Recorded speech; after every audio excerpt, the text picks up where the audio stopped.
Shh, don't let the teacher see, but I'm playing Angry Birds on my iPod right now. Wait, what? You're telling me that there's an entire website dedicated to disguising the best browser games ever made behind a title that makes teachers think it's educational? And it's called bluewaffles.com, huh? Alright, I'll just type that in and— oh, that's not a game! What the heck? I hope I just magically transported you back to your middle school computer lab, back to the good old days of pranking people and searching up lemon parties, watching Willy Bum Bum while the teacher isn't looking, and getting your assignment done as fast as possible so you have time to play cool math games. It's truly one of the most magical websites of all time, and children everywhere have gotten the chance to enjoy these wonderful games because of it. But the question is, are these nostalgic games actually good? Do they hold up? Or have we been deceived all this time? Well, I guess today it's my job to ruin your childhood and mock the games you love, because I'm here to rank every cool math games game. We could be here for hours going through them all, so for today I've done us all a favor and narrowed the list down. I'll also only talk about one game per series, so sorry to all the fans of Run 3 or Duck Life 4. Maybe in the future we can do a part 2 or rank the sequels. Regardless, only the coolest of the cool math games have been chosen, and that list includes Fireboy and Watergirl, Sticky Ninja, Sugar Sugar, Duck Life, The World's Hardest Game, Jelly Truck, Jelly Escape, JellyDad Hero, Snail Bob, Learn to Fly, This Is the Only Level, Factory Balls, Run, Chess, Catch the Candy, Pre-Civilization Bronze Age, Home Sheep Home, Jacksmith, Just One Boss, Bloxorz, Ovo, and Papa's Pizzeria. That is one stacked list. Last thing I want to say is I know you all think these are S tier games, so cut me some slack on the tier list, would ya? I don't know how I'm going to put one of these things in D tier. Well, time to find out. Without further ado, I've got to find the coolest mathematical game, otherwise I legally have to change my name to Snail Bob. Ah yes, the browser game so classic that Disney stole it and only got away with it by swapping the genders. Me and my friends used to search for free co-op games we could play on one device all the time. There's a pretty small pocket of games that can do it, and almost none of them are puzzle platformers. But that's what makes Fireboy and Watergirl so special. Working together to beat each level as quickly as you can is really fun, and even trying to do it by yourself can be alright too. This game works best with 2 people though, which is something none of the other games we'll talk about today can relate to. I've always wondered something, and I was curious what you all thought. If the red liquid is lava and the blue liquid is water, then what's green? Acid? Slime? Swamp? And how could we have never gotten to see a third green playable character, Just saying, could have been Fireboy, Watergirl, and Shrek. In any case, I'm here to tell you that we must be tough on our games today, and while this one is very fun, the physics are pretty janky, and lonely people are discriminated against. Very, very high A tier. Next up is Sticky Ninja. Yes, his name tells us he's sticky, but have you ever wondered why he's sticky? Because I can't stop thinking about it. Jumping from wall to wall while kicking down enemy ninjas makes for a pretty fun time. Adding walls you can't be stuck to and spiky obstacles to avoid definitely made the experience more enjoyable for me. There are a lot of boring ninja games out there, but this one manages to be memorable because everyone wants to be sticky now and again. I certainly don't dislike this one, but it felt like there wasn't enough to keep me playing, and some of the levels were pretty repetitive and kinda tedious the more I played. Definitely a fun time, but definitely a C tier. If only YouTube allowed me to play the song Sugar Sugar while we played Sugar Sugar. Oh well, guess I gotta sing it then. Sugar. Nope, I'm done, I tried. I've come back to this game now and again since I first played it over like 10 years ago, which I can't really say the same for many others on this list. Maneuvering these little pixels of sugar into the appropriate cup is super satisfying to me. And oh honey do I get frustrated when I mess up or run out of sugar or something. The game continues to surprise you at every turn as the sugar falls from the floor to the ceiling, gravity's reversed, and new colors are added. Still, I must say this game can get old pretty quick. Like yeah, I like sugar, but sugar? That's a lot of freaking sugar. Can we talk about how sugar is pronounced sugar, despite it clearly being read as sugar? There's no H there, there's no H! I will never say it the other way again, you hear me? From now on I'm saying, hey honey, can you pass the sugar? Now that we've cleared that up, let's give Daddy some sugar and put this one in A tier. When human life gets a little dry, it's nice to know we can log on to Cool Math Games and live a duck life instead. Now I have to be honest, as a kid I never wanted a duck life, so this is my first time playing. Crazy, I know. Well, I say we kick things off with a race. I think my guy's ready. What are these chickens on steroids? How are they moving so fast? I discovered the 3 mini-games of Duck Life soon after and properly taught my duck how to run, swim, and fly. I really like swimming, but for some reason I didn't fly very well. I just couldn't figure out what I was doing wrong. I think I'm ready to race again. Come on, go little Jerry, go! His name is Jerry, move past it! Yes, he's doing it! He's really doing it! Yes! I've never been so proud! Little Jerry just won his first damn race. I kept roiding him up, winning race after race after race. And then I remembered, wait a second, this isn't my human life, this is my duck life! A game that can make me forget I'm not a duck and I'm actually an ugly YouTuber means it has got to go in S tier. I love being gaslit. You think this is the world's hardest game, huh? Yeah, clearly you haven't tried Russian roulette, have you? I have never won that game. I just want to get the bullet one time. This game is meant to make you mad. It's meant to get you to want to give up, but they are mocking you and your skills with that title. I think that's why it's so popular. People ask, can you beat the world's hardest game? And most people say, well, yeah, I'm kind of a gamer, so duh. That's totally how I felt playing too. I can't spend my next week on this one game. We're only 5 games into this list. I don't have time for that. To prove my skills though, I made it to level 10 without dying. Pretty dang impressive if I do say so myself. Wait, what are you doing? Stop watching! Don't watch this part! Stop! Okay, I might have died a couple of times. Honestly, I love these style of games. And of course I love the OG keyboard smasher. Do you think anyone's ever been tortured by this game? We will let you go, no questions asked, as long as you can beat the world's hardest game without dying. Man, I'd be great at torturing people. This may come as a surprise to you, but I love it. S tier. Time to kick off our trilogy of jelly games that have no correlation to one another. Seriously, how are there 3 games that start with jelly on this list?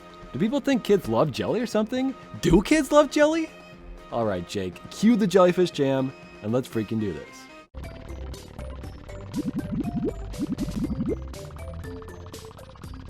I think this might be the world's hardest game. I barely made it to level 10. It's all the joys of a 2D driving game, but with a bouncy, malleable truck. Sometimes I kind of wish it wasn't jelly, so I could just drive like 2 feet forward, but otherwise it's pretty fun. I especially like getting the other vehicles, mostly because they're way freaking better to control. As our first jelly escapade, I'm gonna have to go with B. Oh dang, I didn't know they had Super Meat Boy on CoolMath Games? Wait a second, that's not meat, it's jelly! As a pretty big fan of Super Meat Boy, it was hard for me to enjoy this one. I do love the graphics, and I love this gameplay style, traversing a dangerous and cramped level and moving from the bottom and sides of the screen.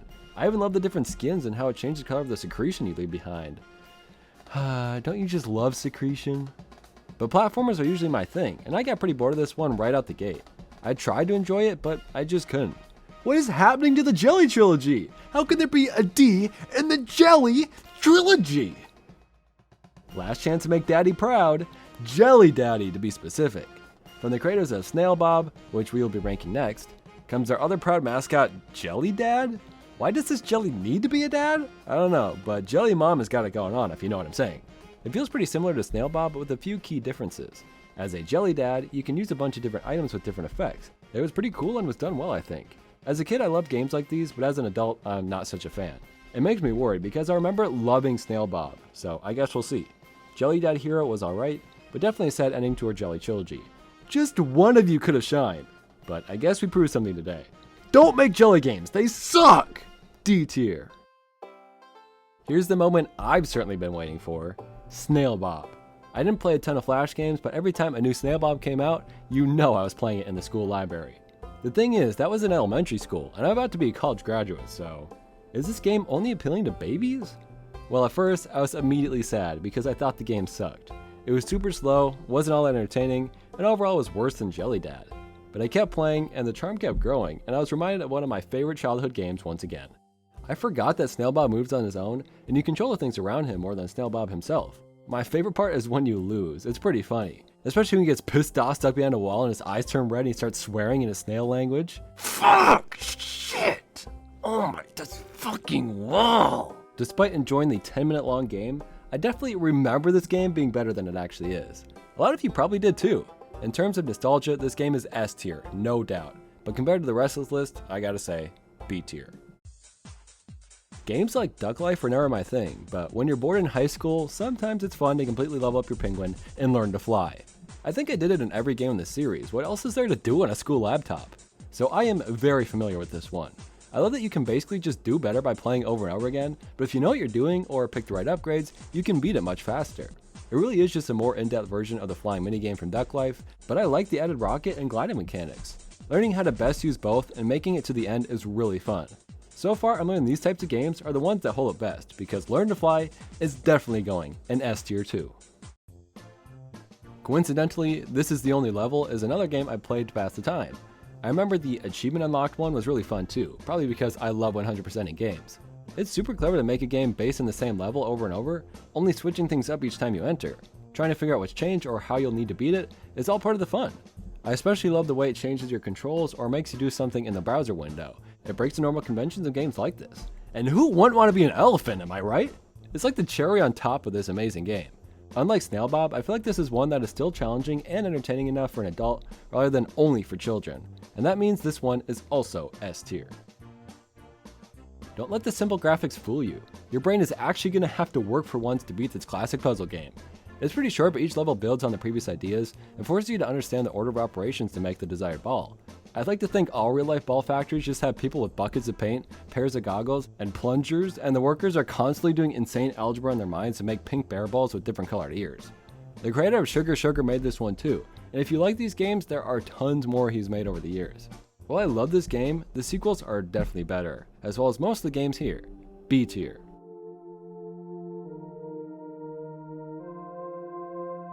CoolMath Games is basically synonymous with the Run series. It's hard to talk about one without mentioning the other. This autorunner platformer has 4 floors rather than 1, and swapping between them to find a path to the end is your main challenge of each level. Something I noticed is every other platformer on this list is 2D, and they're all puzzle-based too. Run stands out as a much more fast-paced, straightforward game. Most of these try to have some sort of story or connection to reality, but why? Run could not be simpler, and that's why it works so well. The levels don't have a crazy texture or landscape, it's all solid blocks of color, and is perfect. It's not short either. 50 levels for a free browser game is pretty substantial. I'm a pretty stubborn person, so I often just stick to the first floor and never jump on the walls if I don't have to. That's why I really love levels like 49 and 50, where there are very few options and you are forced to make some wall jumps. I love this game, and I'm thankful I do, because I'm pretty sure I'd be crucified if I thought otherwise. I noticed while I was playing that I was clenching my butt, and how many games can you say make you do that? Any game with butt clenching action is an easy S tier in my book. Next up is chess. What's the opposite of butt clenching? Butt loosening? Butt sagging? Well, chess makes my butt loosen and sag. D tier. Wow, another colorful monster who wants candy. I like grabbing the candy and all, but I just wish there was a baby version of me so I could catch the baby instead. Catch the candy is much more hands-on than cut the rope, and I mean that literally. You're meant to grab the candy or anything that can help you get to the candy in the least amount of clicks.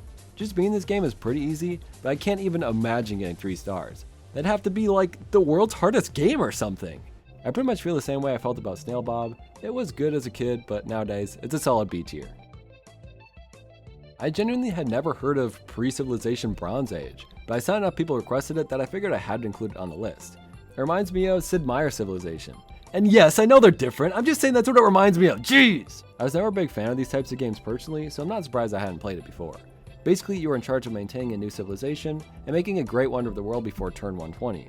I had absolutely no idea what I was doing when I started, and I really didn't know much more when I finished. You guys gotta let me know if I was doing okay for my first try based on the gameplay here. I mean, I got 1 star, but I did beat it, so take that. Like I said, these games aren't usually my thing, but after I understood what was happening, I was more invested in winning than I expected to be. Sure, it wasn't crazy complex, at least on easy mode it wasn't, but even just a little chance events where you fight barbarians brings a little excitement into it, and figuring out what to focus on while still trying to get that pyramid at the end is cool. For a game like this to be able to make me invested, that has got to deserve an A tier. This is my favorite CoolMath Games game ever. Out of all those classic puzzle games like Snail Bob, this is the one I always replay the most. I'm not like a shill for Shaun the Sheep or something. I seriously spent a silly amount of seconds slapping around Shaun, Shirley, and Timmy! God dang it, Timmy! You ruined my alliteration joke! But even that can't take away how great this little puzzle game is. The children's book sketchy art style is really cool, and the animations and sounds fit so perfectly. How many Flash games have unique pushing animations for every character? The puzzles are really well done too. This game is all about taking your time.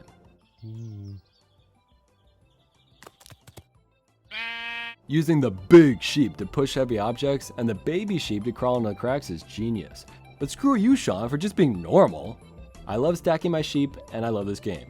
One of my favorite puzzle Flash games of all time, S tier. In the game Jacksmith, you are a cool donkey making weapons for your animal friends to fight monsters. It kind of reminds me of the Papa's games, and that's because it kind of is. Papa Louie's nowhere to be seen, thankfully. And rather than fast food orders, it is weapon crafting. Flipline made this game with brand new characters and mechanics, but still followed the general idea of the Papa's games. And I think that's cool. I also love that the weapon crafting is so in-depth. You can customize the hilts, and they even have different stats in battle. With the Papa series, if you play Ice Cream Game, all you ever make is ice cream. But here, we make swords, bows, axes, you name it. This game is certainly not perfect, and I found the combat to be the weakest point. Just watching your characters fight rather than getting the control in any major way was boring to me, but I understand the choice. I fully admit this is just not my style, and I prefer Papa's games completely to this, but I am happy to see the spin-off, and will gladly give it an A tier. I think Just One Boss might be my favorite game on our list today. Who doesn't love a Chevy out on both sides of the screen? I'd never played it before, but just that title screen was instantly charming to me. I love the art style, and the music is incredible too. It follows This Is the Only Levels idea of changing the same thing over and over, this time making a single boss fight more and more difficult. I really liked it and felt good at it until the mirrored version showed up, then I didn't do so hot. But I don't care, I loved it. If there are more games like this, you guys gotta tell me about them. I'm really glad hard mode is different, but that's not good enough, I need more. How about just 2 bosses? For me? Fine, I'll take just one. S tier. You can really feel the weight of your block in Bloxorz, and working so hard just to have it teeter off the edge is pretty stressful. I feel like the game is almost creepy or spooky in a way, which is weird because I'm pretty sure Halloween was last weekend. You can't be spooky in November, silly Bloxorz. As a baby, I can never find the hole the rectangle fit into, so this game is pretty traumatic for me. But I felt like a pretty cool girl boss to make it as far as I did. Feel free to use my little passcode in the top corner if you want to make it all the way to level 12. You're jealous, it's understandable. This is definitely one of the better puzzle games on the list, but it didn't seem exciting or dynamic enough for me to make it top tier. Let's put it in A. Do you pronounce this one Ovo? Or when you tell someone about this game, do you have to say, you should try... I think you'd really like it. Either way, this was the last game on our list today that I had not heard of before. People gave it a ton of praise, so I knew I had to check it out. This type of game is exactly up my alley, a simple platformer with a somewhat complex control scheme. This guy can dive, slide, whatever this is, and more. I wouldn't say the art style was too impressive, but overall it's pretty fun. Annoying? Sure. Frustrating? Oh yeah. A tier? You bet your sweet bippy. We couldn't make this list without including a Papa's game. And while Freezeria is always the popular choice, I figured I had to do Pizzeria, considering the fact that I didn't do Run 3 or Duck Life 4 or something. So that means we are officially adding one of my least favorite Papa's games to this list. Of course I love all Papa's games, but I'll be damned if I love all my children equally. This one is so limited as it is the first one. Most of it is standard, but the topping part really bothers me. The game tells me I can put these pepperonis anywhere on this part of the pizza. So I do. And do I get a perfect score? No, I don't. Well fine then, how do you like this pizza? To everyone who wanted me to put Wally in S tier, do you think you'll accept this apology pizza? I worked real hard on it. Well, Wally, do you like it? Oh, you're too good for S tier, are you? I knew I made the right decision. What a jerk. Anyways, I've had my fun. I love Papa's games, but this is one of my least favorites. B tier. Something I learned from making this video is that CoolMath Games has really changed. And no, I don't mean that in the sense that I had to watch like 40 ads to make this video. Although, yes, that is true, and yes, I'm annoyed. But what I mean is that I was a kid when I first played all these games. The site CoolMath Games was an escape from my boring school life, and these bright and colorful characters had fun adventures I wanted to play through again and again. But I'm rapidly aging now, and I'll be turning 42 in the next few hours, so a lot of these silly games don't interest me anymore. Snail Bob and Catch the Candy would have been S for me a decade ago, but now it's pretty obvious what the actual good games are. We all knew Run would be up there, but Duck Life really surprised me, and even those A tiers deserve an honorable mention. So sure, we might have been stupid ugly children, but at least we had a couple fun games to play. Just so dumb though. Hey comment section, I know 50% of you are going to be, where's Johnny Upgrade? And the other 50% will be, he did not just forget about Red Ball. And yeah, maybe I did, but maybe you should be focused on what we're going to cover for part 2. Let me know in the comments. Join my Discord and let's reminisce about all these wonderful childhood games. And subscribe to my Patreon to make this tier list and watch my videos early.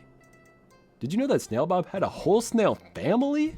I can't even believe some of these names. Listen to this. Snail Groth One Finger, Snail Cobalt Chrome E, Snail Patrick Bayer Jean, Snail Honamaki, Snail Decan 9000, Snail Bright Streak, Snail MD Switchy, Snail Gall Guy, Snail Daisy, Snail Poop Fart II, Snail Dojo Master, Snail Pez Dispenser, and a special shout out to Snail Omegon, who has told me to shut up and take their money countless times, and I seriously appreciate it.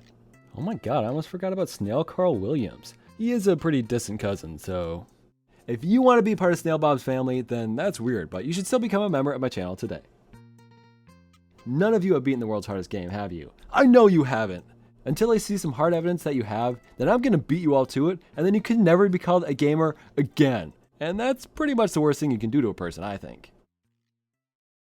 I think that's why it's so popular. People ask, can you beat the world's hardest game? And most people say, well, I'm kind of a gamer, so duh. And most people say, well, I'm kind of a gamer, so, well, you might say I'm a gamer, so. Imagine if Snail Bob just said, what the fuck? This is fucking bullshit.